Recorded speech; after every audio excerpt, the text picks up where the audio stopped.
There's a saying I've carried with me for years. People will forget what you say, but they will never forget how you made them feel. And let me tell you, when my daughter-in-law called me useless, those words carved themselves into my heart like a scar. It wasn't the first time she dismissed me, but it was the first time she said it so loudly, in front of others, with that smirk on her face. It happened one sunny Saturday afternoon. We were all sitting on the porch, my son, my daughter-in-law, and the grandchildren, when the subject of family responsibilities came up. "I don't know why you insist on keeping her around," she said, waving her hand at me as if I were nothing more than a piece of furniture. "She doesn't help with the bills. She doesn't contribute anything.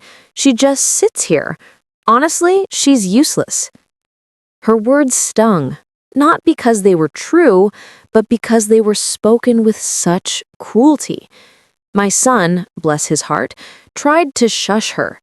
"Honey, that's not fair," he said, glancing at me with apology in his eyes, but she brushed him off. "Not fair?" she snapped. "I'm the one juggling the mortgage, the kids' expenses, and the endless bills. All she does is knit and watch television. Tell me what use that is." I sat quietly, my hands folded in my lap, my knitting needles resting on the arm of my chair. I could feel the children's eyes on me, wide and uncertain. They didn't understand the weight of her words, not fully, but they understood the tone. They knew their mother was putting me down. I forced a smile and said nothing. After all, what good would come from an argument? Words thrown in anger rarely heal. They only deepen wounds. So I kept my silence, even though inside my heart ached.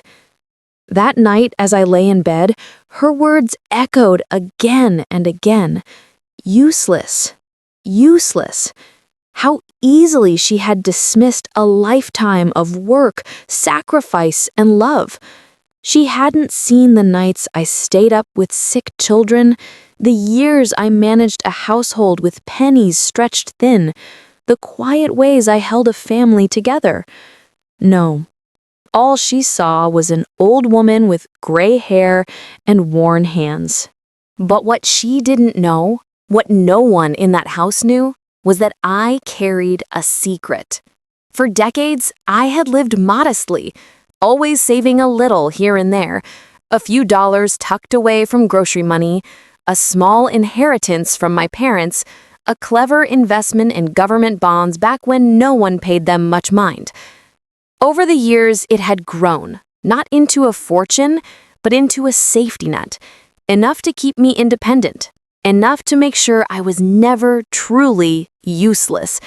I had never spoken of it. Part of me didn't want anyone to rely on me for money. Part of me wanted to keep it for emergencies. And part of me, perhaps the biggest part, just wanted to be valued for more than a bank account. Still, her words festered.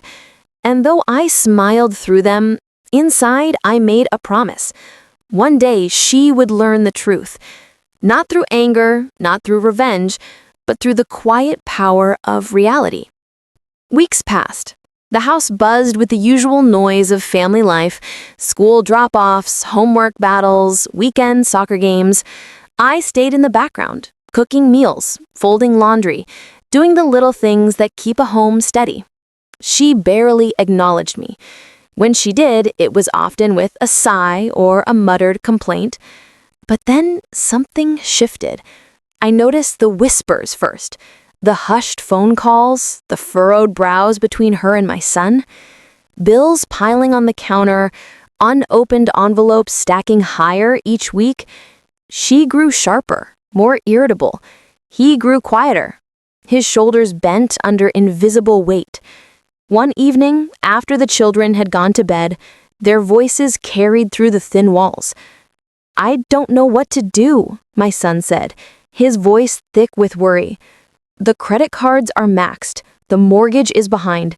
If we don't find a solution soon, We could lose the house.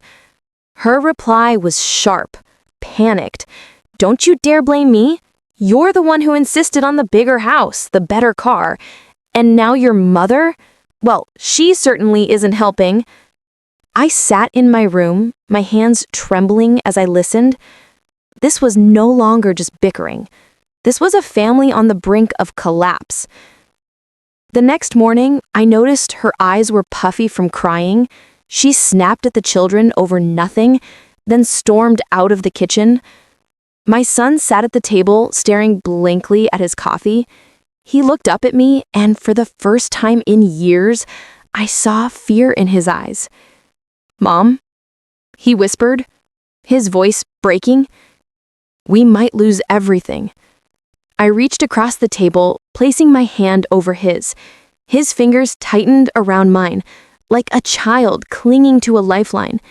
In that moment, I knew the time had come. That evening, when the children were tucked in bed and the house had grown quiet, I walked into the living room holding a small tin box. It wasn't much to look at, scratched, dented, the kind of thing you might overlook on a shelf. But inside, it held the proof of a lifetime's worth of quiet discipline and sacrifice. They both looked up as I entered. She frowned, clearly still simmering with stress. "What's that?" she asked, her tone impatient. I placed the tin box on the coffee table and gently opened the lid.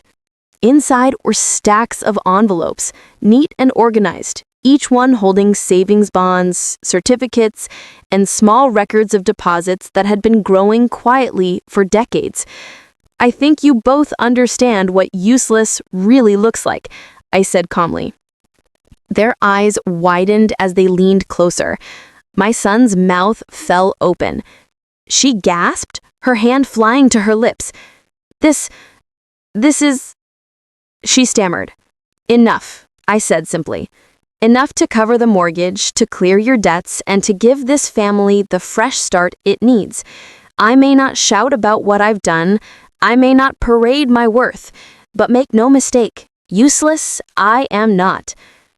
The room was silent except for the sound of her pride cracking like thin glass. The silence that filled the living room after I opened that tin box was unlike any other silence I had known. It wasn't the quiet of peace or calm. It was the heavy, suffocating silence of realization. My son's hands trembled as he picked up one of the envelopes, carefully sliding out the yellowed paper of a savings bond. His eyes scanned the numbers once, then twice, as though he couldn't believe what he was seeing. "Mom," he whispered, his voice choked, This is enough to..." "Yes," I said, finishing the sentence for him. "It's enough to save the house, enough to pay off the credit cards, enough to give you both a chance to breathe again." I turned my eyes toward my daughter-in-law. Her face had gone pale, her lips parted, but no words came out. I could almost see the storm raging behind her eyes. Shock, confusion, guilt, and perhaps a sliver of shame. "You called me useless," I said softly, "but I have been preparing for storms like this all my life. Every coin I saved, every bond I bought, every sacrifice I made, it wasn't for me. It was for this family." She lowered her gaze, unable to meet my eyes. For once, her sharp tongue was silent. My son reached across the table and clutched my hand, tears brimming in his eyes. "Mom, I don't deserve this. After everything she said to you, after how she..." He faltered, glancing at his wife. I squeezed his hand gently. "It's not about what you deserve, son. It's about what's right. Families fall, families rise, but only if we stand together. You are my blood. Your children are my joy. And even if I'm dismissed or ignored, I will never stop being the anchor this family needs." For a long while, no one spoke. The clock ticked loudly on the wall, marking each second that passed. Then my daughter-in-law finally spoke, her voice barely above a whisper. I was wrong," she said, the words awkward and heavy in her mouth. I was cruel. I didn't know. I looked at her steadily. You didn't need to know about the money to treat me with respect. Worth is not measured in dollars. It's measured in love, in patience, in the quiet strength of what we do for each other. Her eyes filled with tears, but she quickly blinked them away. She wasn't the type to cry easily, and I could tell this admission was costing her pride. Still, it was a step. That night, after the box had been carefully tucked away again, my son hugged me tighter than he had in years. My daughter-in-law lingered awkwardly at the doorway, then whispered, "Good night, Mom," before retreating upstairs. It was the first time she had called me Mom in months. The days that followed were tense, but different.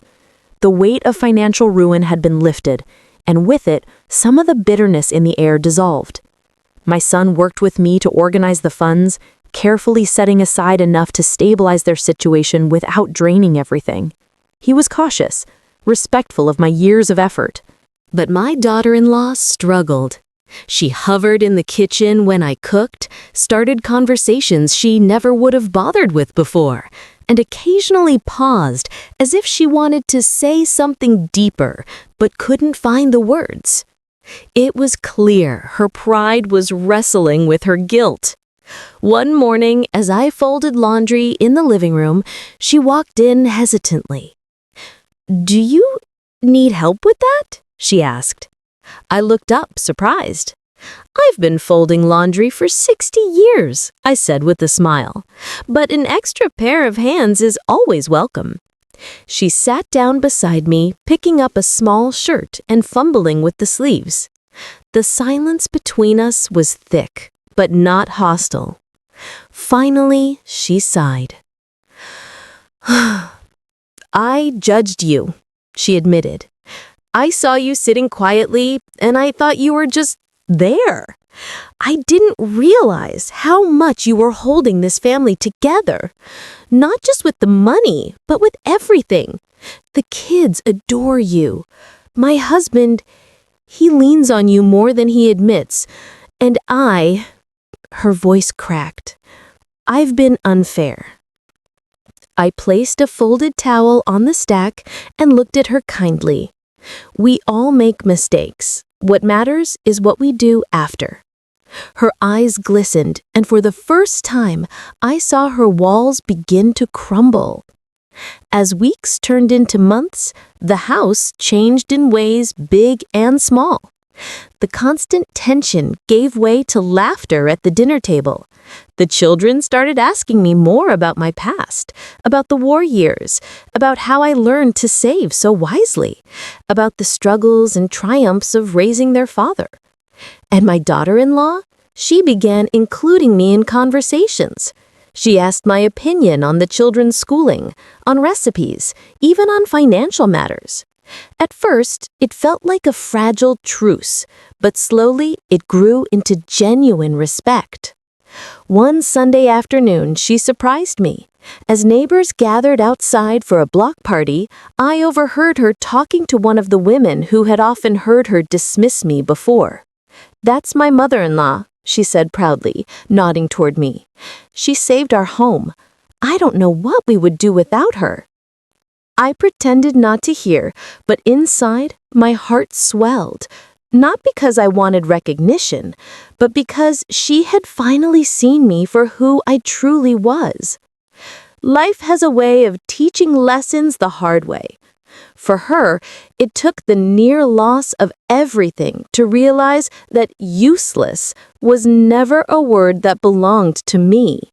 For me, it was a reminder that sometimes the greatest strength is in patience, in waiting for the right moment to reveal what you've carried along. I may be old, I may not move as fast as I once did, but useless? Never. I am a mother. I am a grandmother. I am the quiet force that holds a family steady when the storm comes. And that, my dear, is the truest worth of all. The shift in my daughter-in-law's behavior was subtle at first, almost like a bird testing the wind before it dared to fly. She wasn't the type to gush apologies or shower affection, but I could see the effort in her small gestures. She began leaving a cup of tea by my seat in the mornings, and sometimes she even asked how I slept. To anyone else, these might seem like trivial courtesies, but to me, they were monumental. For years, I had lived in this house as though I were a shadow, present yet unseen. Now, the light was shifting, and though it was faint, it was enough to warm me. The children noticed it too. One evening, little Emma climbed onto my lap with her favorite stuffed bear. "Grandma," she asked innocently, "why don't Mommy and Daddy have a box of treasures like yours?" I chuckled softly. "Because treasures aren't always about money, sweetheart. They're about memories, about saving pieces of life so we can remember who we are." Her eyes widened, as though I had just told her the greatest secret in the world. Moments later, her brother Daniel bounded over, his curiosity piqued. "Can we make our own box, Grandma? Like yours?" The thought warmed me. "Of course," I said. "We'll start with drawings, letters, and maybe even a coin or two. Someday, you'll open it and remember everything you've built together." From that night on, the kids were glued to me. We spent afternoons drawing pictures, writing little notes, and collecting small trinkets to place in their new memory box. Their laughter filled the air, and even my daughter-in-law, who often peeked in from the kitchen, couldn't help but smile. But change never comes without friction. One Friday evening, as my son reviewed the bills at the dining table, my daughter-in-law walked in holding a flyer from the local bank. "They're offering investment seminars," she said. "Maybe we should go. I don't want us to end up in this kind of mess again." My son nodded, but looked uncertain. Finances had always been his weak point, and though he trusted me, he was still wary of the world of investments. Then, to my surprise, my daughter-in-law turned to me. "Mom, would you maybe come with us? I think your experience could help us make better choices." I paused, blinking. Never before had she invited me into something like this. The woman who once dismissed me as irrelevant now sought my guidance. "Of course," I replied softly. "I'd be glad to help." The seminar was nothing groundbreaking. Basic advice about saving, diversifying, avoiding unnecessary risks. But as I watched my son and daughter-in-law scribbling notes beside me, I realized that this was bigger than numbers. This was about trust. They weren't just hearing the speaker. They were seeing me in a new light, recognizing the value of the wisdom I had quietly carried for decades. A week later, we had visitors. Neighbors from down the street. They had heard whispers about how close my son's family had come to losing their home, and gossip traveled faster than truth. As they sat in the living room, one woman asked, casually, "So, how did you manage to pull through? Last we heard, things were difficult." My daughter-in-law stiffened, her cheeks flushing. This was the kind of question that once would have sent her spiraling into embarrassment or denial, but this time she surprised me. She gestured toward me with a small smile. "It was Mom. She saved us." The neighbors turned their eyes toward me, and for a moment I felt their surprise, perhaps even their admiration. But what mattered most was the pride in my daughter-in-law's voice. "She planned ahead," she continued. "She had savings, bonds, everything we needed to get back on track. Honestly, we wouldn't be here without her."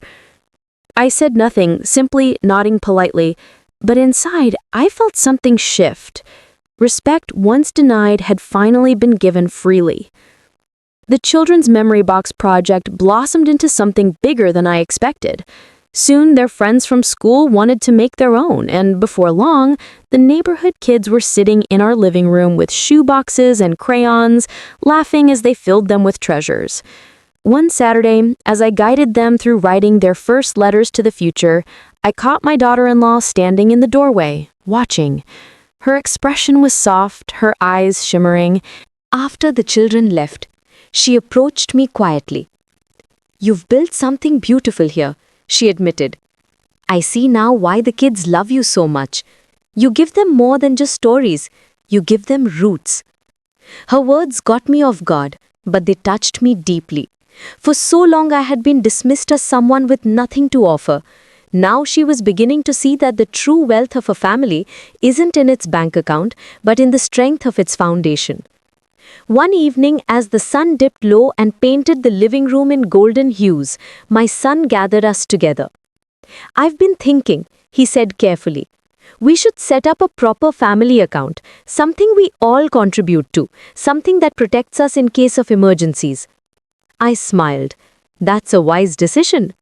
Then, to my astonishment, my daughter-in-law added, "And Mom should be the one to oversee it. She's proven she knows how to plan better than any of us." Her tone carried no sarcasm, no reluctance, just sincerity. For a moment I felt tears prick my eyes. To be trusted, to be valued, after so many years of silence and disregard, it was more powerful than any savings bond or secret box. "Thank you," I whispered. "I promise I will guide us well." And for the first time in years, I felt like not just a guest in this house, but a true matriarch, a cornerstone of the family once more. Life has a funny way of humbling us, of teaching lessons through struggle. My daughter-in-law had called me useless once, dismissing me as though I were a piece of old furniture. But the truth is, usefulness isn't measured in youth or speed. It's measured in wisdom, resilience, and love. And in that living room, surrounded by children with their memory boxes and adults with their newfound respect, I realized that karma doesn't always come as punishment. Sometimes it comes as revelation. Because in proving her wrong, I didn't just save my family, I restored my place in it. Summer came with its usual rhythm. Children playing outside, neighbors hosting barbecues, and the long golden evenings stretching lazily across the street. But in our house, something had shifted. There was a new harmony in the air, a sense that maybe, just maybe, the storm had finally passed. Until one morning, when I overheard raised voices coming from the kitchen. "I told you, we can't afford this right now," my son snapped, his voice tight with frustration. "It's for the kids," my daughter-in-law shot back. "They deserve a summer camp, not just sitting around here doing nothing. Why should they suffer because of our mistakes?" I paused in the hallway, heart heavy. Old habits die hard, and though they were rebuilding trust, cracks were still there. Money, I knew, could heal wounds, but it could also reopen them if not handled with care. I stepped into the kitchen quietly. Both of them turned to look at me, their faces flushed from the argument. "May I say something?" I asked gently. My son rubbed his forehead, sighing. "Mom, this isn't—" "It is my business," I interrupted, softly but firmly, "because this family is my business, and I have something to share." They exchanged uneasy glances, but nodded. "Your children don't need expensive camps or fancy trips to be happy. What they need is time, attention, the kind of memories that money can't buy. Do you know what they asked me last week? To take them to the park and show them how to fly a kite. They've never flown one before." My daughter-in-law blinked, surprised. "Really? They never said anything to me." "Because children don't always say it in words. They show it in the way they cling to small joys. And if we give them those joys, they'll grow up rich in ways no bank account can measure." The room went quiet. My son looked ashamed, while his wife's eyes softened with realization. That weekend, instead of sending the children to camp, we spent the day at the park. My son built a makeshift kite from sticks and paper, and though it wobbled clumsily in the wind, the children's laughter made it sound like the finest creation on earth. I taught them how to balance it, running with them across the grass until my knees ached.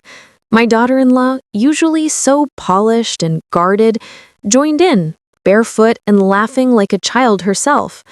For the first time, I saw her walls crumble completely. Later, as we sat on a picnic blanket eating sandwiches, she turned to me with a look I will never forget. "You were right," she admitted. "I thought money was the answer. But today," she paused, her voice trembling. "Today, I saw something I haven't felt in a long time. Joy. Real joy. And it came from you." I smiled gently. That's what family is meant to be. Not a race to earn more, but a circle that holds us when the world tries to break us. But life has a way of testing lessons just as soon as we learn them. 2 weeks later, my daughter-in-law faced a challenge of her own. Her boss at the office had discovered irregularities in some reports, mistakes she hadn't made, but for which she was being blamed. She came home that evening pale and shaken, retreating to her room without a word. I found her later sitting on the edge of the bed, staring blankly at the wall. "What's wrong, child?" I asked softly. She looked up, her eyes brimming with tears. "They think I falsified numbers. I didn't. I swear I didn't. But I can't prove it. If I lose this job, after everything we've been through..." Her voice cracked. "I don't know what we'll do." I sat beside her, taking her hand in mine. "Listen to me. You are not alone in this. You are stronger than you know, and you have a family who will stand behind you. Don't let fear convince you otherwise." She broke down then, sobbing against my shoulder. I held her like one of my own children, stroking her hair as she poured out her fears. For the first time, she let me be her comfort, not her adversary. The next day, I went with her to the office, not to interfere, but to sit in the waiting room, a quiet reminder that she wasn't facing this storm alone.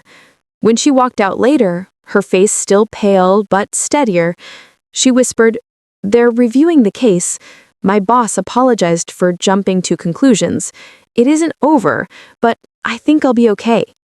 Her gratitude shone in her eyes as she looked at me. "You stayed. Even after all the things I said to you, you stayed." I squeezed her hand, because family stays, no matter what. That evening, as we all gathered around the dinner table, my daughter-in-law did something I never expected. She raised her glass of water and said, "I want to make a toast." Everyone looked at her curiously. "To Mom," she said, her voice strong but emotional. I used to think she was just here, a burden even. But I was blind. She's the reason we're still standing. She saved us financially, yes, but more than that, she taught us what truly matters. She is not useless. She is our foundation. The room was silent for a moment, then filled with the clinking of glasses and the laughter of children. My son looked at me with pride. The children hugged me tightly, and my daughter-in-law's eyes met mine with sincerity I had long prayed to see. In that moment, I knew karma had done its work, not through punishment, but through transformation. That night, as I tucked the children into bed, Emma whispered, "Grandma, you're like magic. You fix everything." I kissed her forehead and smiled. "Not magic, sweetheart. Just love. Love is the strongest thing of all." And as I closed the door, I realized something profound. I had been underestimated, belittled, and ignored, but none of it had destroyed me. Instead, it had prepared me for this moment to remind them all that true worth isn't shouted from rooftops. It's lived quietly, steadily, until the day it shines brighter than any doubt. The weeks that followed felt different, lighter, warmer, more connected. For the first time in years, the house didn't feel divided into invisible corners. Instead, it breathed as one. My son carried himself with pride again, no longer crushed by the weight of debt. The children filled every room with laughter, their memory box growing fuller each day. And my daughter-in-law? Well, she was no longer the cold, distant woman I once feared would never see me as more than an old relic. One afternoon, she approached me in the garden while I was tending to the roses. She stood there silently for a moment, then finally spoke. "I need to ask you something," she said softly. I looked up from my work. "Go on." Her eyes were nervous but determined. "Would you teach me how you did it, how you saved, how you planned, how you held everything together when life kept throwing storms your way? Because I don't want to just rely on you, I want to learn from you." The words touched me deeper than I could have imagined. For so long, she had dismissed me as useless. Now she was asking me to become her teacher. I brushed the dirt from my hands and smiled. I would be honored. And so began a new chapter. Every Saturday, we sat together at the kitchen table with notebooks, receipts, and even the children sometimes peeking in with curiosity. I showed her the basics of budgeting, how to stretch a dollar without losing joy, and how to prepare for emergencies, not with fear, but with wisdom. But our lessons weren't just about money. They were about patience, about listening, about remembering that every decision made today shapes the future of a family tomorrow. One day, after we finished balancing numbers, she looked at me and said, "You're not just teaching me about money, are you?" I chuckled. "No, I'm teaching you about life." The transformation in her was remarkable. She grew softer, more patient with the children, more open with my son, and, perhaps most importantly, more humble. Wherever there had been walls of pride, there was now a willingness to learn, to grow, to build something stronger. One Sunday after church, we returned home to find a group of neighbors waiting by the driveway. Curious, I followed as my daughter-in-law stepped forward to greet them. "We heard what you did for your family, how you saved them. It's inspiring." Before I could respond, my daughter-in-law spoke up. "You should know something. Mom didn't just save us with money. She saved us with her strength, her wisdom, and her love. She is the heart of this home, and I'm proud to call her my mother." Tears pricked my eyes at her words. To be acknowledged so openly, so fully, was something I had prayed for but never demanded. Respect, I realized, is sweetest when it's given freely. The months rolled on and our family grew stronger than ever. Birthdays were celebrated with joy, not anxiety. The children began sharing their memory box treasures at school, teaching their friends the value of cherishing the little things. My son, encouraged by the stability we had regained, pursued a better job and got it. And my daughter-in-law? She blossomed. She not only rebuilt her reputation at work, but became an advocate for other women in her office, helping them navigate challenges with the same patience I had once shown her. One evening, as we all gathered around the dinner table, she placed her hand over mine. "Mom," she said softly, "you gave us more than stability. You gave us back our family. I can't erase the things I said before, but I promise you this. I will never take you for granted again." I squeezed her hand gently, my heart full. That's all I ever wanted, to be seen, not for what I have, but for who I am. The story of me being called useless became somewhat of a family legend. The children would giggle when I teased, "Remember when your mommy thought I was useless?" And my daughter-in-law would roll her eyes, laughing but also hugging me afterward. What had once been a wound was now a story of healing. And I realized something profound. Karma doesn't always arrive with thunder and lightning. Sometimes it comes quietly, in the soft turning of hearts, in the slow unraveling of pride, in the gentle recognition of truth. For me, karma had brought respect. For my daughter-in-law, it had brought humility. And for our family, it had brought unity. On a quiet evening, long after the dishes were done and the house had settled into silence, I sat alone in the living room with the tin box resting on my lap. I traced my fingers over its worn edges, remembering all the years of sacrifice, all the nights of doubt, all the days I had wondered if anyone would ever see the worth behind my quiet ways. Now, I didn't need to wonder. My family knew. And more importantly, I knew. I wasn't useless. I was the foundation. The quiet, steady heartbeat that had kept this family alive through every storm. As I closed the box and placed it gently back on the shelf, I whispered a prayer of gratitude. Not for the money, not for the recognition, but for the chance to finally be seen, for the love that had blossomed out of pain, and for the legacy that would outlive me. Because in the end, that is the greatest wealth of all.